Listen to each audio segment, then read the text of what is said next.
नमस्कार सगळ्या पत्रकार बांधवाला.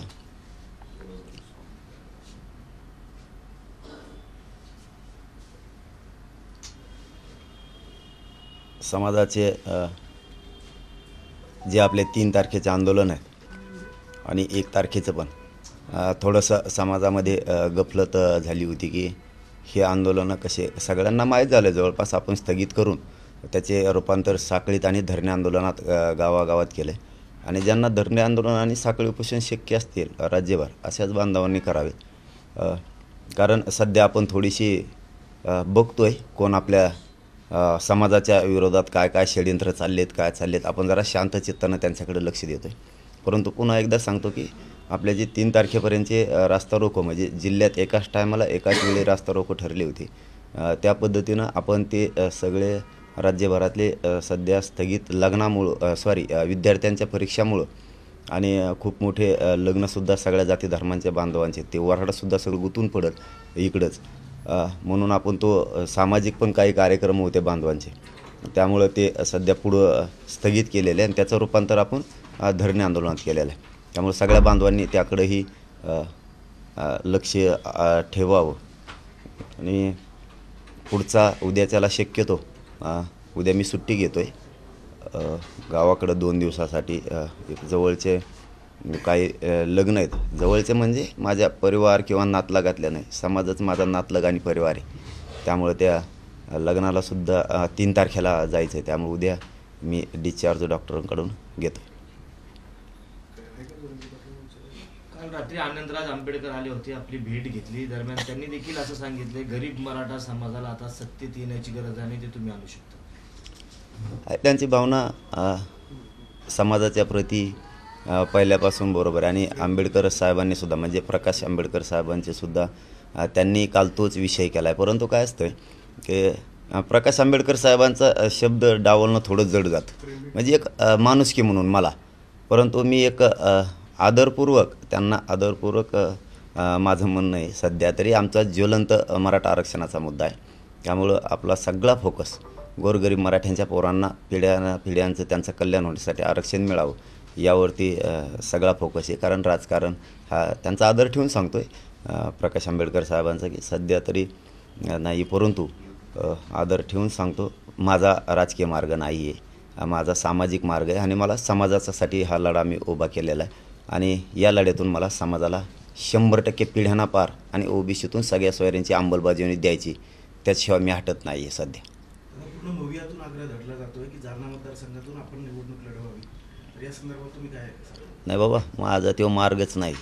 मी आत्ता सांगितलं ना प्रकाश आंबेडकर साहेबांचा आदर ठेवून कारण ते पहिल्यापासून समाजाच्या आंदोलनाच्या पाठीशी आहेत आणि पुढेसुद्धा राहणारच आहेत कारण ते शब्द दिलेले बदलत नाहीत. परंतु तो आपला मार्गच नाही आहे. ज्वलंत मुद्दा माझ्यासमोर सध्या मराठा आरक्षणाचा आहे कारण मला समाज हा माझ्यासाठी मोठा आहे. मी समाज सोडून बाकीच्यांना काहीच मला त्याचं वाटत नाही. मला समाज खूप अगोदर महत्त्वाचा.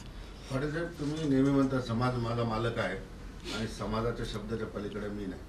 जर समाजातूनच मागणी आली समाजातूनच की तुम्ही राजकीय म्हणजे प्रवास सुरू करावा आणि अख्खा समाज तुमच्या पाठीशी उभा राहतो आणि त्यांनी जर डिमांड केली याच्यात काही बदल होऊ शकतो भूमिकेत आरक्षणाच्या मागण्या पूर्ण झाल्यानंतर? जर तरचा काय उपयोग नाही जर तरला. परंतु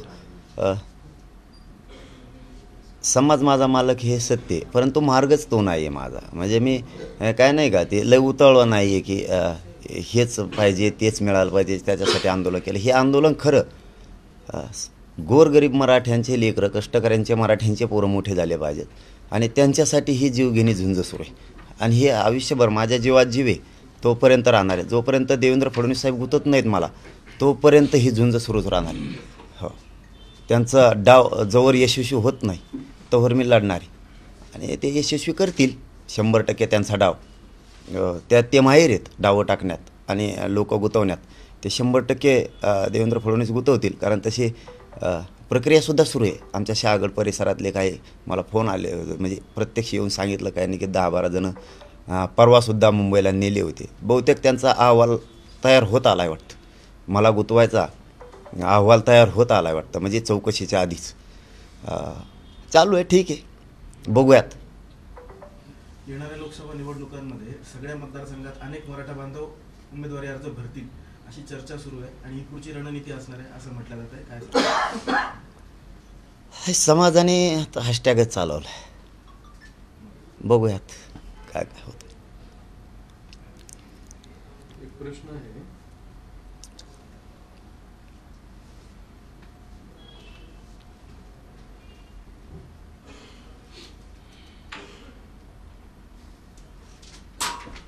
गिरीश महाजनांचं स्टेटमेंट आलंय तुमच्या बाबतीत की मनोज जरंगेंचं बोलणं मराठा बांधवांना पटलेलं नाही. मला वाटतं की जरंगेंनी आता त्यांच्या मर्यादेत बोलावं. आम्ही त्यांचे खूप लाड केले, परंतु त्यांना वाटत होतं की आता मी महाराष्ट्राचा राजा झालो आहे, मी म्हणून तीच पूर्व दिशा, मी म्हणतोय तोच निर्णय घ्या, याला आरक्षण देऊ नका, तुमचा सत्यानाश करू, तुला संपवून टाकतो, मोदी कसे येतात तेच बघतो, असं सगळं त्यांचं चालू होतं. मोदींसह मोठ्या नेत्यांचा एकेरी उल्लेख केला जात होता. व्यासपीठावर अशा प्रकारची भाषा वापरली जाते का? मनोज जरंगे यांच्या डोक्यात हवा गेली आहे. मोठी गर्दी पाहून ती काहीही बोलू लागली आहे, परंतु लोकांनी आता त्यांना खाली उतरवायला सुरुवात केली आहे, कारण ते मराठा आरक्षण सोडून राजकारणावर आले आहेत. मी त्यांना एवढंच सांगेन की राजकारण हे तुमचं काम नाही. मोदी साहेब आले, येऊन गेले, त्यांना मला चॅलेंज देऊ नका मला. हो, तुम्हाला गोडीनं जितकं हाताळता येईल ना तितकं हाताळायचं, चॅलेंज नाही द्यायचं. तुम्ही एक तर गलत माणसाला खेटलात. हां, तुम्ही एक तर गलत माणसाला खेटलात. आणि आम्ही हे कार्यक्रम विद्यार्थी आणि महाराष्ट्राची जनता डोळ्यासमोर ठेवून स्थगित केलेले आहेत आंदोलन. आम्हाला लेकरं कळतात, विद्यार्थी कळतात, सामाजिक कार्यक्रम कळतात, आम्हाला लग्नकार्य लोकांचे टॅम्पो गुत्तील, माता मावल्या लेकरं गुत्तील, त्यामध्ये याचं भान आहे, जाण आहे, अशांतता आम्हाला पसरायची नाही. आणि काही लाड केले नाही. काय लाड केले? 30 दिवसात 40 दिवस घेऊन गेलात, आलात का आणखीन माघारी? मला बोलायला लावू नका उगाच. चाललं आहे तर चालू द्या, ती गुतवायची तयारी आहे ना तुमची, त्याच्यावर फोकस राहू द्या तुमचा. कोण कोण गुत्त आहे ना, त्याच्यात किती मंत्री बी जाते गुत्तेत ना, तेही कळन. यासाठी लावायचे मी आनंदाने वाट बघतो. हां, ते कळल वेळेवरती. आणि मराठा समाज ते मागं नाही, काय म्हणणं आहे त्यांचं. महाराष्ट्रातल्या मराठा समाजाला एकच सांगतो मी, जे मराठा समाजाच्या लेकरांच्या पिढ्यासाठी मी लढतोय, त्याच्यात मग राजकारणी मराठा पण आला, त्याच्यात नोकरदार मराठा आला, व्यावसायिक मराठा आला, शेतकरी मराठा आला, कष्टकरी मराठा आला, गोरगरीब मराठा आला, सगळ्यांसाठी लढतोय. मग त्याच्यात राजकीय मराठासुद्धा सगळ्या पक्षातला आला, सगळ्यांसाठी लढतोय. बरोबर लय लागलं आहे ना नेत्याला आणि पक्षाला बोललेलं. मी मराठ्यांच्या जे विरोधात आत्ता बोलले ना आमदार मंत्री यांना सांगतो, तुम्हाला लय लागलं ना मी बोललेलो, तुम्हाला पक्षाला बोललेलं आणि तुमच्या नेत्याला बोलायला लागलं. इथं मायबाप समाज आहे, या जातीसाठी तुम्हाला लागायला पाहिजे होतं का आपल्या नेत्याने 6 महिन्यापासून फसवणूक केली. तरी चला, तुमचंच म्हणणंच आहेच ना, तर तुम्हाला एक सांगतो, ते मला करून दाखवा. तुम्ही जे, मी तर सगळ्या सोयऱ्यापासून हटतच नाही, पण मी सांगतो ते करून दाखवा. या पत्रकार परिषदेच्या माध्यमातून मी जाहीर सांगतो तुम्हाला. आता ओबीसी आरक्षणात जर जायचं असलं 27% आत, तर ती जात मागासिद्ध असायला लागते. आत्ताच्या अधिवेशनात माननीय एकनाथ शिंदे साहेबांनी सांगितलं, मराठा समाज सामाजिक आणि शैक्षणिक मागासिद्ध झाली. विधानसभेच्या पटलावर सांगितलं. अधिवेशनाच्या आत्ता जी मागासिद्ध होती जात, तिला 50% आत ओबीसी आरक्षणात घ्यावं लागतं. ज्या नेत्याला लय लागलं ना बोललेलं हे मराठ्यांच्या आमदारांना आणि मंत्र्यांना, त्याच्या नेत्याला बोललेलं, तर नेत्याकडे जा तुम्ही सगळेजण आणि त्यांना सांगा त्याची 10% आरक्षण आहे. जे ECBCचे सवलती होत्या त्या ह्या 10% ॲड करा. एक याला 10% आरक्षण हे 50% आत घ्या, 50% आत घ्या ओबीसी आरक्षणात. हे 10% आरक्षण तुम्ही म्हणता ना मी ते स्वीकारायचं, त्याला 50% आत घ्या आणि ECBCच्या ज्या सवलती होत्या त्या लागू करा. तुमच्या नेत्याकडं तुम्ही जे आमदार आणि मंत्री बोलताय ना, जा माझ्या मराठा समाजासाठी त्यांना सांगा हे आरक्षण 50% आत घ्या. 50% वर कशामुळं मागासिद्ध झाला ना आता मराठा समाज, मग हे आरक्षण दिलेलं 50% वर का?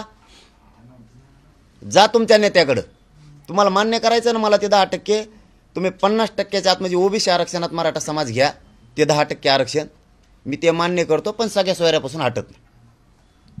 म्हणजे 10% आरक्षण कसं घ्यायचं? पुन्हा एकदा सांगतो, ह्यो लय महत्त्वाचा विषय आहे. जी जात ओबीसी आरक्षणात घालायची ती मागाससिद्ध असावं लागते. आणि सरकार जर ठासून सांगतंय मराठा समाज मागाससिद्ध आहे, तर मग 27% आत मराठा समाजाला ते 10% आरक्षण घ्या. त्याची कॅप वाढवा. तुम्हाला मोदी साहेबाकडे जायचं, कुंकड जायचं ते तुम्ही ठरवा. पण मी हे कोणासाठी सल्ला आहे माझा माहिती आहे ना, सल्ला बी नाही, सल्ला द्यायचं काही कामाचं नाही, तुम्हाला माहिती म्हणून सांगतो. जे माझ्या विरोधात आत्ता बोलले ना आमदार मंत्री त्यांनी, आणि मराठा समाजाला सुद्धा महत्त्वाचं सांगतो हे, आता जे माझ्या जातीकडून मी बोललोय आणि जे माझ्या जातीच्या माझ्या विरोधात बोलले ते आमदाराला मंत्र्याला तुम्ही मराठा बांधवांना सुद्धा सांगा, मराठा समाज आता मागाससिद्ध झालाय 10%. मागाससिद्ध झालेली जात ही ओबीसी आरक्षणात घ्यावं लागते.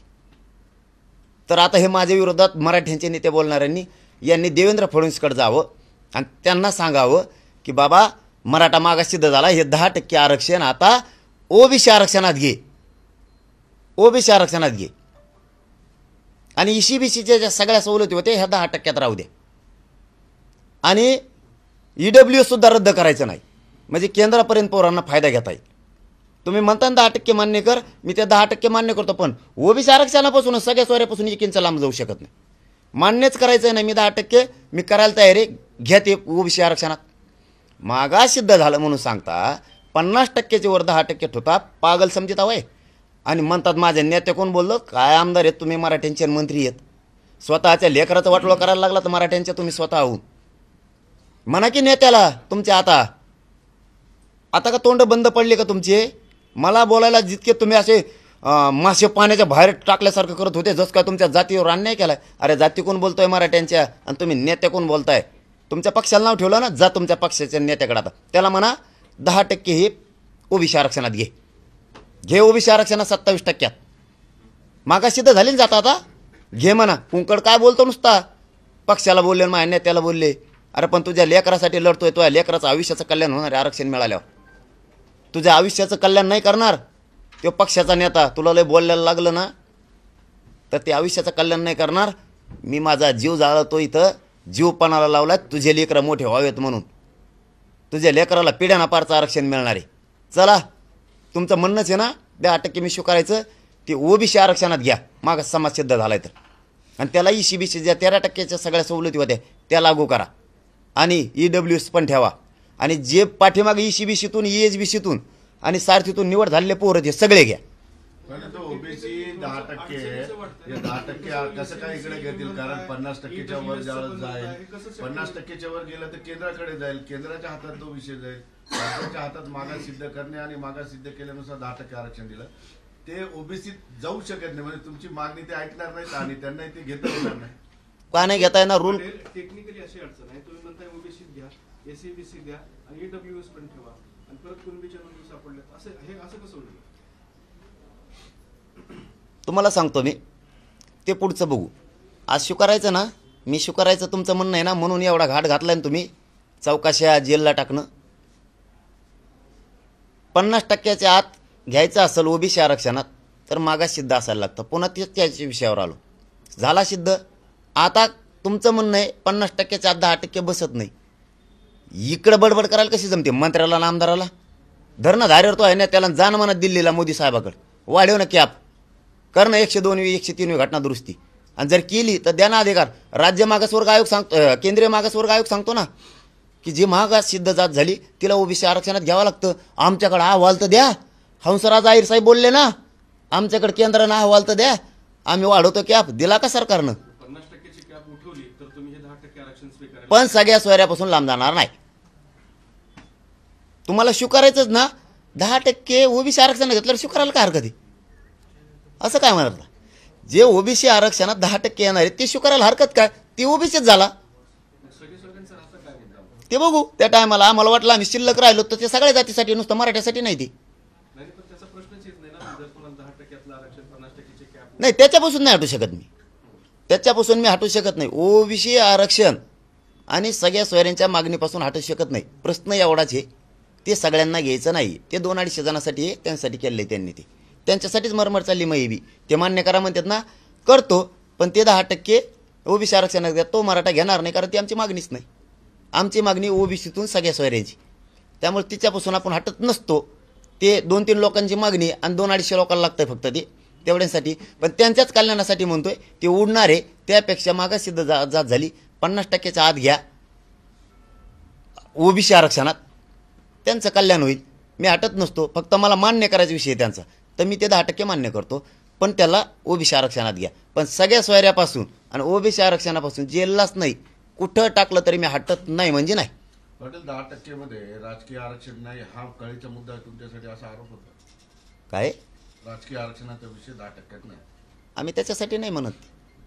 जे ओबीसींना फायदे आहेत ते मराठ्यांना झाले पाहिजे, कारण मराठासुद्धा ओबीसीचे कुणबी आणि मराठा एकच आहे. माझ्या गोरगरीब मराठ्यांच्या पोराला केंद्रातही फायदा झाला पाहिजे, केंद्रीय नोकऱ्याही मिळाल्या पाहिजे, केंद्रीय कॉलेजही मिळाले पाहिजे आणि राज्यातही मिळालं पाहिजे. तो आमचा अधिकार आहे. आमच्या लेकरांनी मराठ्यांच्या पोरांना मोठं होऊ नये का? का होऊ नये? मान्य करायचा विषय, गफलत नको. 10% मान्य करायचा विषय मान्य करतो. ओबीसी आरक्षणात 10% घ्या, कॅप वाढवा, तिकडं बॉम्बला ना, इथं जातीचं कल्याण होईल ना. मी उलसिक बोललो तुमच्या नेत्याला आणि त्या पक्षाला, तर एवढं जिव्हारी लागलं.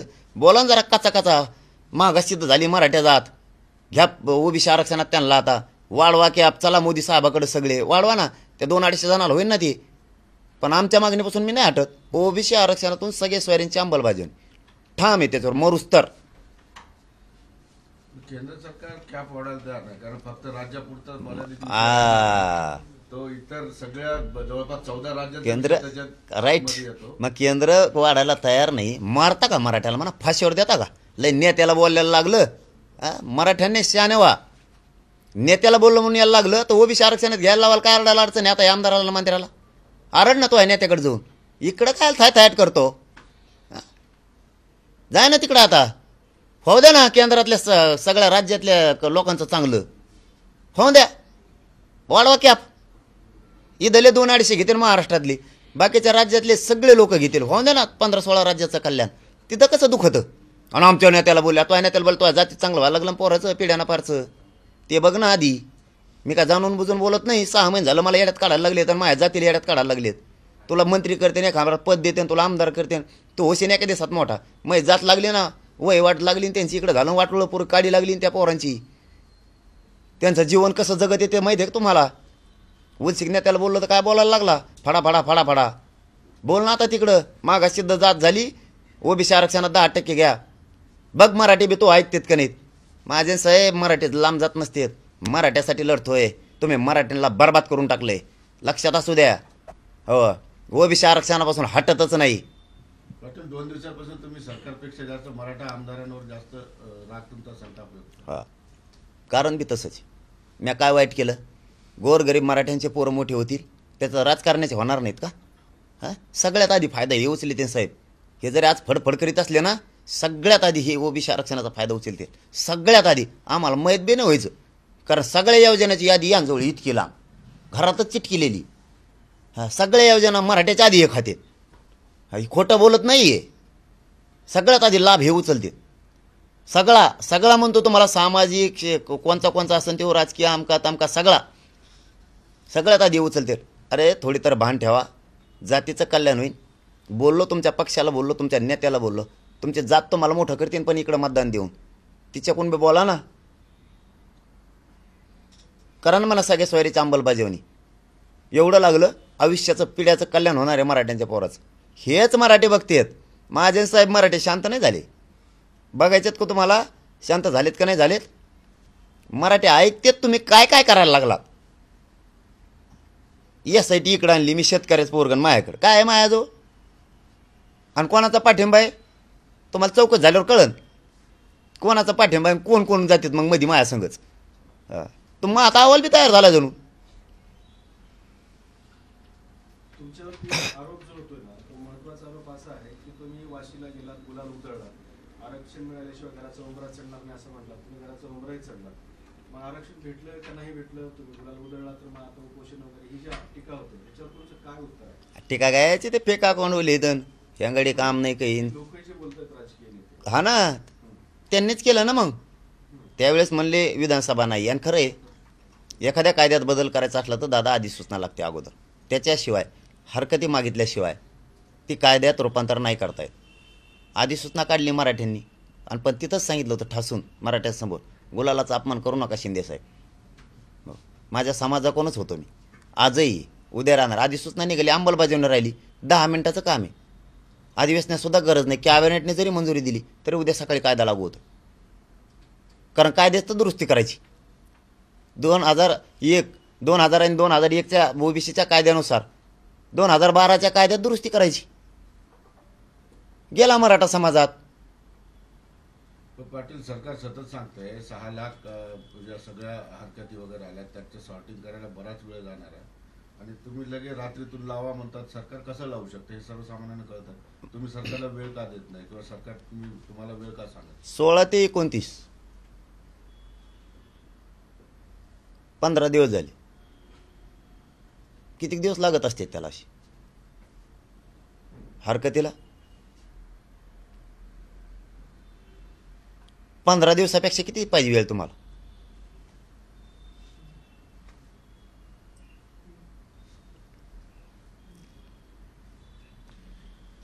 तुम्हीच मान्य केलं अधिसूचना गरजेची असते कायदा बनवताना कुठलाही. मात्र आता ही देखील एक प्रक्रियाच आहे. कारण की हे जे अधिसूचनेनंतर ज्या हरकती मागवल्या आहेत त्या पूर्ण त्याचं निराकरण करणं, निपटारा करणं ही देखील एक प्रक्रिया आहे. ती प्रक्रिया पार करण्यासाठी किमान 6 महिने लागतील असं म्हटलं जातं. किती दिवस? 6 महिने त्यांचं म्हणणं.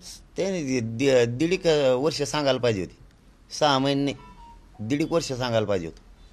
मग अहवाल येतो 2 महिन्यात मागासवर्ग आयोगाचा. आणि नुसत्या हरकती इथं घ्यायला तुम्हाला सरकारच्या हातात आहे. हरकती बघायच्यात का नाही बघायच्यात, किती महत्त्व द्यायचं आणि किती नाही द्यायचं. मराठ्यांचे कशाला लाट अंगावर घेता? कशाला 6 महिने सांगता आणि 12 महिने सांगता? अधिसूचना तुम्ही काढली, समाजाला द्या, ते 10% पण ओबीसी आरक्षणात घ्या. किती सोपी प्रक्रिया आहे. करायची नाही, 50% वर टाकायचं आणि मराठीचे वाटोळ करून टाकायचं. मागास सिद्ध झालं म्हणून एकीकडून सांगायचं, एकीकडून आमदार विरोधात बोलायला लावायचे. अरे नेत्याला बोललो, तुम्हाला नाही. आमदार मंत्र्यांनो तुम्हाला नाही, तुमच्या नेत्याला बोललो. कारण ती या राज्याचा प्रमुख आहे ना, आम्हाला अधिकार आहे त्याला बोलायचा. त्याला घरी जाय म्हणा, काय बोलू आम्ही त्याला? जा घरी म्हणा त्याला. तुला बोलत नाही तर काहीच नाही. आम्ही तुला बोलत काय संबंध आहे? राज्याचा मालक आहेस तू म्हणून बोल नाही तुला. आणि दोन्ही दाबिलीत तू. गलत माणसाला, तुम्हाला सांगतो मी, गलत माणसाला खेटलात आता. हां, आतच टाकून त्याचं बघूच काय बघतो. माझ्या गोरगरीब जातींसाठी मागणी केली आणि आरक्षणा मरायला सुद्धा तयार आहे. पण ओबीसी आरक्षणापासून आणि त्या सगळ्या सोयऱ्यांचा आम्हाला 1 इंच बी हटत नाही. मी मंडप काढतो. अरे इतके खालचे विचार गृहमंत्र्याचे, एवढी खुन्नस मराठ्यांविषयी. आणि मराठीचे आमदार तिकडून बोलतात. अरे तुम्हाला बोलल्यावर मला बोला. तुम्हाला बोललो का? तुमच्या जातीसाठी लढतो, तुमच्या लेकरासाठी लढतोय मी. मराठ्यांच्या विरोधात बोलायला लागले. काय वाईट मागणी केली मी? मराठ्यांना ओबीसीतून आरक्षण द्या, सगळ्या सोयरीचं अंमलबजावणी नका. तुमच्या पोराचं कल्याण होणार का त्याच्यात? त्या गोरगरीब मराठ्यांचं वाटोळं करायचं काय? मराठ्याच्या आमदाराला, खासदाराला, मंत्र्याला. खासदारसुद्धा फडफड करायला आहेत काही. 20-20 वर्ष झालेत मराठ्याच्या जीवावर निवडून येतात. लय फडफड लावली का? हे गोरगरिबांमुळे तुम्हाला हे दिवस आहेत, गाड्या घोड्या येतात. 1-2 खासदार तर लय उड्या हाणायला लागले सध्या. ह्या गोरगरिबांमुळेच तुम्ही चटणी अन्न पाण्याला लागलेला आहात. आणि आता बोलताय नेत्याच्या बाजूने. सांग ना नेत्याला जाऊन की मराठा मागास सिद्ध झालाय, पण ती ओबीसी आरक्षणात मराठ्याला घ्या. चला दिल्लीला सगळे मोदी साहेबाकडं घेते ते 200-250 लोक. आम्हाला नाही पाहिजे ते. फक्त मान्य करायचा विषय मी ते करावं म्हणून तुम्ही माझ्या विरोधात एवढं षडयंत्र रचलंय. याच्या अगोदरचं काय स्टेटमेंट आहे माहिती आहे का? मुद्दाम सांगतो पत्रकार परिषदेत. यावेळी देवेंद्र फडणवीस साहेब म्हणतात, अहो इतक्या झटपट विधानसभा अध्यक्षांनी लगे मंजुरी पण दिली यासाठीला. झटपट. आणि लगे खाली टाळ्या वाजवून त्या बाकडं ठोकून लगेच सगळ्यांनी एकमत बी दाखवलं. आणि त्याच्यावर देवेंद्र फडणवीस साहेबांनी सांगितलं बी, विधानसभा अध्यक्ष महोदय तुम्ही जी अंमलबजावणी केली, जी मंजुरी दिली त्याची तातडीनं अंमलबजावणी होईल. आता थोडं मागं जा. मला वाटतं अंदाजे हिवाळी किंवा पावसाळी अधिवेशन मुंबईत सुरू होतं. त्यावेळेस जयंत पाटील साहेबांनी आणखीन एका मला वाटतं कुणीतरी मागणी केली होती. मला वाटतं छगन भुजबळांनी किंवा कुणीतरी SITची स्थापना करा. तर त्यावेळेस याच देवेंद्र फडणवीस साहेबांनी सांगितलं होतं, पोलीस बांधवांचा व्यवस्थित रिपोर्ट आलेला आहे, यासाठी स्थापन करण्याची आवश्यकता नाही. पण सभागृहाचं जर म्हणणं असलं तर यासाठी स्थापन करू. पण पोलीस अधिकाऱ्यांचं असं म्हणणं आहे आम्ही सखोल चौकशी केलेली आणि काही आवश्यकता SITची नाही आहे, तसा अहवाल मला प्राप्त झाला आहे. मागच्या अधिवेशनात बोलतोय ते मराठी काढायला लागलेत क्लेपा त्याच्या बाहेर. आणि आता एकाएकी मी 10% स्वीकारीना, तू केसेस करायला लागला, सगळे स्वारीची अंमलबजावणी करीना म्हणून मी फळाफळा बोललो. एक शेतकऱ्याचा पोरग आहे बोललो तर एका मिनिटात तो SIT स्थापन केली. स्वतःच्या स्वार्थासाठी मराठ्यांच्या जातीच्या मुंडक्यावर पाय द्यायला निघालास. मला मध्येच टाक, लाट काय असती कळल. चला भाऊ, धन्यवाद. पाटील ते सातत्याने तुमच्यावरती आरोप करतात की तुम्ही एकेरी भाषा वापरता, त्यांना रफ बोलता, त्यामुळे ते तुमच्यावरती आरोप टीका करतात. त्यानंतरही तुम्ही त्यांच्याबद्दल एकेरी भाषेचाच वापर करता. कोणाला एकेरी केली? फडणवीस असतील, मुख्यमंत्री असतील, आणि आहो जावं बोलल्यावर ती सगळे स्वारीची अंमलबजावणी देणार आहेत का? हा, लगेच बोलणार. रोज आओ जाओ करतो तुम्हाला, खोटा ठोकून ठोलाय मोठा. हा, आणि आहो जावं आहो प्रामाणिक तसं मायबाप म्हणून काम करावं. पुन्हा आज या प्रेसच्या माध्यमातून तुम्हाला शब्द देतो. चला, तुमचं म्हणणंच येतं, तुम्ही सगळे स्वारीची अंमलबजावणी करा, तुमची आमची दुश्मनी नाही आहे. हेच मराठी तुम्हाला डोक्यावर घेऊन नसतील, शब्द आहे आपला, हेच मराठी डोक्यावर घेऊन नसतील. सगळ्या स्वारीची अंमलबजावणी करा. केस मागे घेऊ म्हणले केसेस माघारी घ्या. हैदराबादचं गॅजेट घेऊ म्हणले ते घ्या. आणि विशेष शिंदे समितीची मुदत वाढवा. मराठी डोक्यावर घेऊन नसतील तुम्हाला. आणि ते नुसतं मराठ्यासाठी नाही, सगळ्या स्वैरा, सगळ्या जाती धर्मांसाठी, सगळ्या जाती धर्मातले लोक त्याचा फायदा घेणार आहेत. ज्यांचे ज्यांचे सोयरे त्या आरक्षणात आले नाहीत त्यांच्यासाठी. आणि ते तुम्हीच केलं आहे. तुम्ही म्हणले सगळ्या जातीचा फायदा झाला पाहिजे. मी म्हणलं हो, झालाच पाहिजे. आणि अंमलबजावणीला काय अडचण आहे? उद्या सकाळपासून आवाजावं सुरू. हां, आणि आयुष्यभर आवाजावं बोलतो. मराठ्याला सांगतो यांना रोज आवाजावं बोलत जा, म्हणजे माना कापायच्या नाही केसाने आपली. काय चूक करतो? काम तसं करा, तुम्ही मायबाप आहे, काम तसं करा. शिंदे साहेबांनी शब्द दिलेला आहे.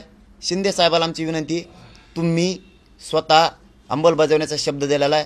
मराठ्यांचा विश्वास तुमच्यावरचा आणखीनही ढळलेला नाही. तुम्ही त्याची अंमलबजावणी करा. आणि शिंदे साहेबाकडून मराठ्यांना अपेक्षा आहे तुम्ही अधिसूचनेची 100% अंमलबजावणी करणार. मराठ्यांची नाराजीची लाट अंगावर घेऊ नका, ही विनंती माझी. तुमच्या भाषेमुळे आधी छगन भुजबळ यांना त्रास झाला. त्याला काय याचा त्रास होतोय, त्याला त्याचं जाऊन द्या तिकडे. आता सुद्धा तुमच्या भाषेवर बरेच टीका टिप्पणी होत आहेत. का नेमकी तुम्ही अशी भाषा वापरता? का तुमचा हा स्वभाव आहे का तुमची बोली भाषा? अरे बाबा, त्याच्याकडून अपेक्षितच आहे. मी शेतकऱ्याचा पोरग आहे, मला शुद्ध येत नाही. आणि शुद्ध बोल एखादा अनुसार होकलात मग काय करू? मग चालू आहे दणका जसा आहे तसा. पण कायद्याला धरू नये. फक्त शब्द मराठ्याचे की मराठी भाषेचे, पण ते कायद्याला धरून येत. यातला कायदा सोडून असताना तर आंदोलनाच इतके दिवस चाललं नसतं. हेही सांगतो तुम्हाला, हे कायद्याला धरून येत. फक्त हे आता मी ग्रामीण भागात राहिलेलो आहे तसं आहे. आणि त्याला कशाचा त्रास होतो? ते याडपटाचं नाव काढतो मी, त्याला कशाचा त्रास होतो? हां, पण तुम्ही इकडे दोन नेत्यांमध्ये पक्षपात करताय पाटील, एकनाथ शिंदे आणि देवेंद्र फडणवीस. शिंदे साहेबांबद्दल विश्वास आहे, आदर आहे असं म्हणतात. देवेंद्र फडणवीसला मात्र तुम्ही एकेरी भाषेत बोलता. या दोन नेत्यांबद्दल तुमचं असं वाटलं वेगवेगळे का बरं? 6 महिन्यात बोललो का? नाही. एक शेतकऱ्याचं पोरगं गोरगरिबासाठी लढतंय. हां, एका अधिवेशनात मानता यासाठीची गरज नाही. आणि दुसऱ्या अधिवेशनात खुन्नस मराठ्यांविषयी काढायची. मी काटा आहे मराठ्यांचा त्यांच्यामधला काढायचा, याला जेलमध्ये टाकायचं, याला सडायला लावायचं. नसता 10% मान्य करा. ही भूमिका बरी आहे का? मान्य न्यायालय सांगतं रास्ता रोको करायला तुम्हाला अधिकार आहे, पण शांततेत करा. आणि तुम्हाला आंदोलन करण्याचा अधिकार आहे. तसा निकाल आहे तरी दुसऱ्या दिवशी सकाळी गुन्हे दाखल होते राज्यभर पोरांवरती. आम्हाला मान्य न्यायालयाने 13 मार्च तारीख दिली. यांनी ॲडव्होकेट जनरल सराफ साहेब उभा करून गृह मंत्रालयानं ताबडतोब विधी व न्याय विभागानं मंत्रालयानं रात्रोत्तर उभा करून तारीख 23 घेतली फेब्रुवारी. का बरं? याला नेतृत्व म्हणतात का? याला मायबाप म्हणतात का? आणि आमच्याकडून कशी अपेक्षा करता तुम्ही? तुम्ही काम तसं करा. आयुष्यात आम्ही तुम्हाला आरतुरं बोलणार नाही. आयुष्यात बी तुमचं आमचं काय शत्रुत्व आहे का? फडणवीस साहेबांचं आमचं शत्रुत्व आहे का? तुम्ही काम तसं करा. तुम्ही खुन्नस दाखवायले. आम्ही मुंबईला निघालो, बंदूक का टाकायला, ते फुगे फोडायची. तसले गारी एकणारा जवळ आहे. आणि मी काय भेणारातला आहे का? मी जातीसाठी उभं आयुष्य अर्पण केलंय. माझ्या कुटुंबासाठी सुद्धा वेळ दिला नाही. सगळं कुटुंबाची राखरांगोळी केली आहे मी. माझा समाज कुटुंब आहे. मी मरायला भेट असतो का? जेलला टाका नाही कुठं टाका, माघारी आलं तरी इतके सूर बरं. हां, आयुष्यभर. आणि मराठी काय असते तर लाट काय असते तुम्हाला मग कळत. तुम्हाला आणखीन बी सांगतो मी, संधी हातातून गेलेली नाही. सरकारला सगळं मायबाप म्हणून जनतेचं पाचवावं लागतं. एवढं मोठेपण अंगात लागतं आणि ते दाखवा. सगळ्या स्वारीची अंमलबजावणी करा. हेच मराठी तुम्हाला डोक्यावर घेऊन नाचते. धन्यवाद दादा. एक प्रश्न आहे आता नाना पटोलेंनी एक हे केला. भाजपचं टार्गेट मुख्यमंत्री शिंदे आहेत. मनोज जरांगे फक्त निमित्त, भाजपाचे टार्गेट मात्र मुख्यमंत्री शिंदे आहेत. काँग्रेस प्रदेशाध्यक्ष नाना पटोले. नाही, राजकारणावर नाही बोलणार मी. फायदा उचलेणारातला पोरगा नाही. हां, मला काँग्रेसमधला बोलला तरी मी विजय वडेट्टीवार साहेब बोलले होते, मी नाही सोडलं. काँग्रेस बोललं मी सोडत नाही. राष्ट्रवादी बोललं सोडत नाही. शिवसेना बोललं, आरक्षणाच्या विरोधात म्हणतो. शिवसेना असो, दुसरी शिवसेना असो, शिंदेसाहेबांसुद्धा बोललेलो आहे. हां, भाजप नाही. मराठा आरक्षण आणि माझ्या मराठ्याविषयी बोललं की मला सहन होत नाही. हां, ही माझ्यापासून पहिल्यापासूनचा प्रामाणिकपणा आहे, समाजावरचा निष्ठा आहे. मला समाजाबद्दल आणि छत्रपतीबद्दल बोललं की मी सहनच नाही करत. हां, मग मला फासावर जायची वेळ आली तरी चालेल. तुम्ही माझ्या समाजाविषयी बोला. तुम्ही समाज म्हणून समाजाच्या पाठीशी उभा राहा. समाजाचं चुकत असलं तर कानाला पण धरा. समाज मागणी करतो, त्या लेकरांचं वाटलं व्हायला लागलं. ते ओबीसी आणि कुणबी आणि मराठा एकच आहे. केंद्रापासून राज्यापर्यंत मराठ्यांच्या पोराला आरक्षण मिळून कल्याण होणार आहे आणि तुम्ही नेत्या कोण बोलताय. त्याच्यामुळं पटोले साहेब काय म्हणले ते राजकीयबद्दल मी नाही बोलणार. उगाच आमच्या कोण बोलले म्हणून त्यांना जोडणार यातला मी नाही.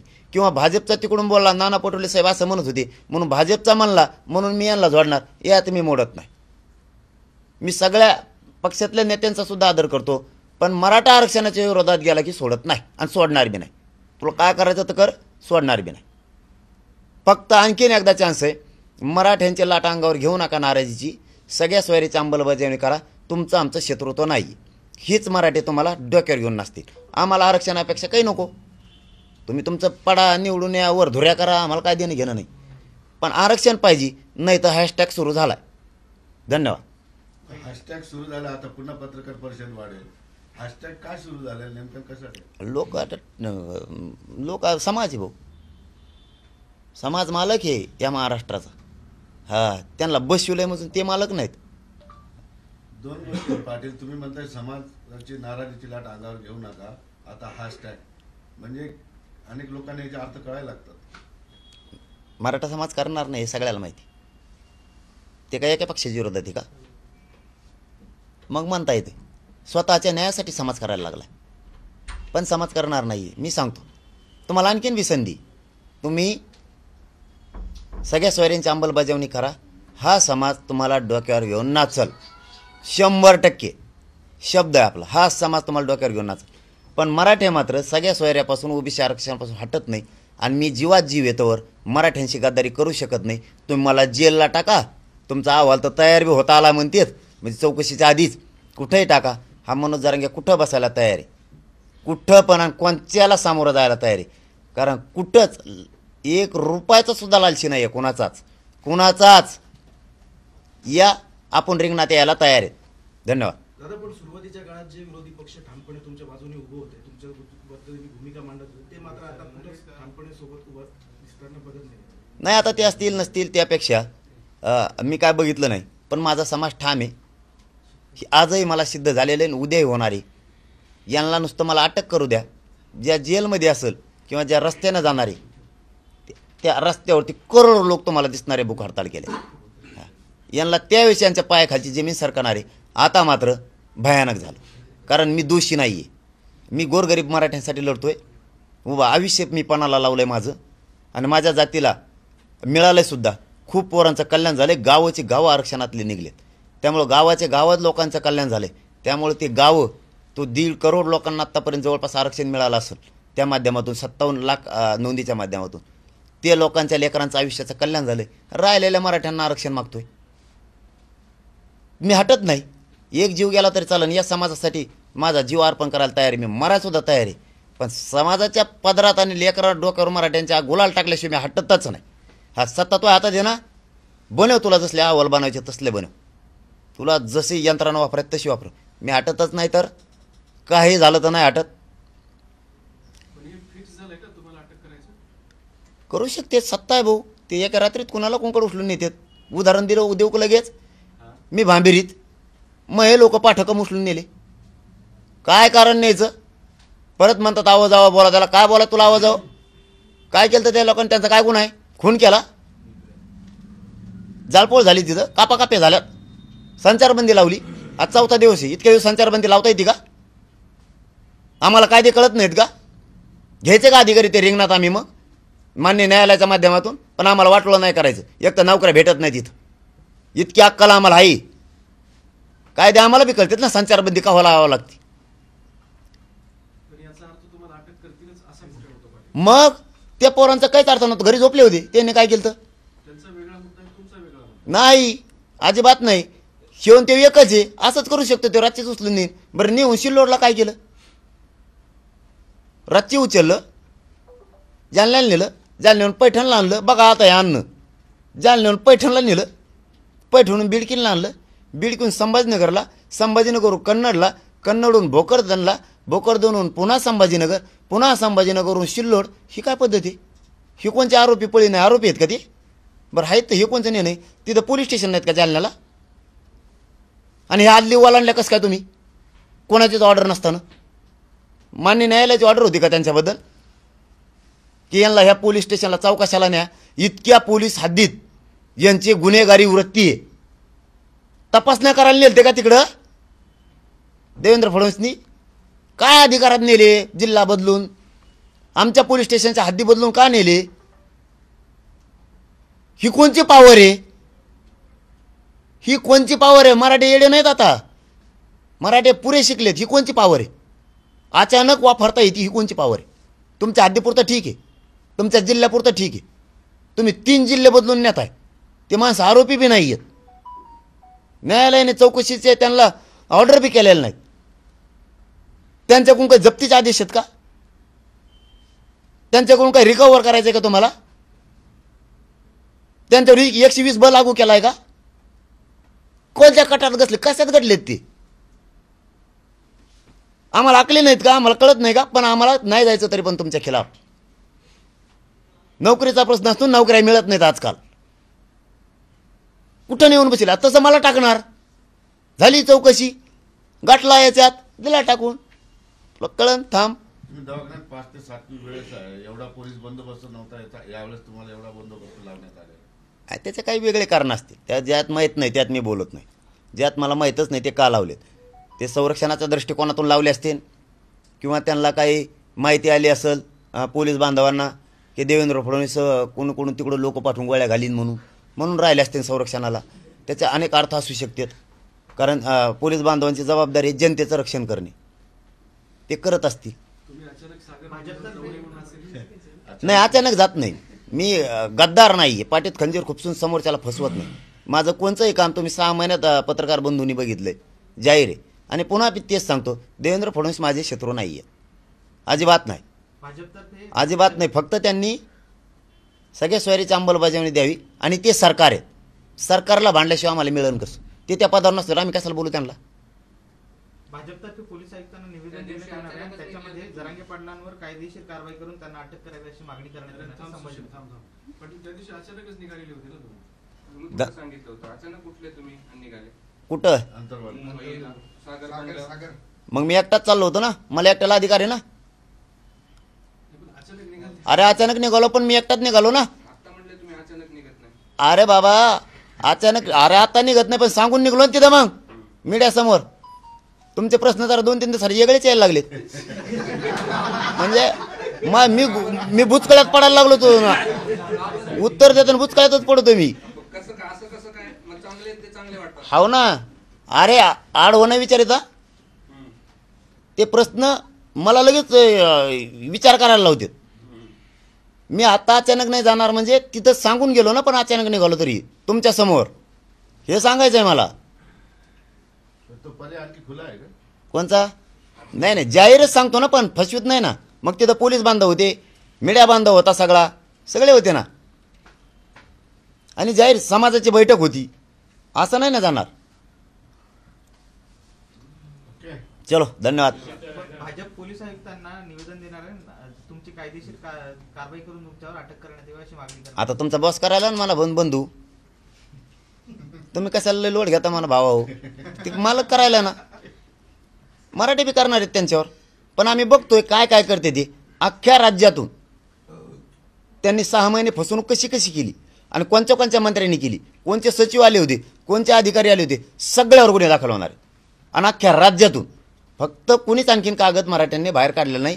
5-7 दिवस हे शांत चित्ताने बघतायत आणि मराठ्यांनाही मी तसं आवाहन केलेलं आहे, शांत चित्ताने आपण बघू जरा काय करतात यांची मजा घेऊ थोडी, कारण यांनी आपली 6 महिने मजा घेतली. ते जसं करतील तसं सगळे रूल प्रक्रिया होणार आहे टोटल, कुणी सुटणार नाही. त्यांच्यावर 420 होतो ना, हां 120 ब बसतोय त्यांच्यावर. सामूहिक सगळेजण मिळून आमच्यावर कट रचून आमची फसवणूक केली. कसं काय 120 ब बसत नाही बघतोच ना आम्ही बी. हां त्याला बी 10 वर्षाची शिक्षा आहे ना, त्याला काय तो चलून द्या कवर बी. धन्यवाद.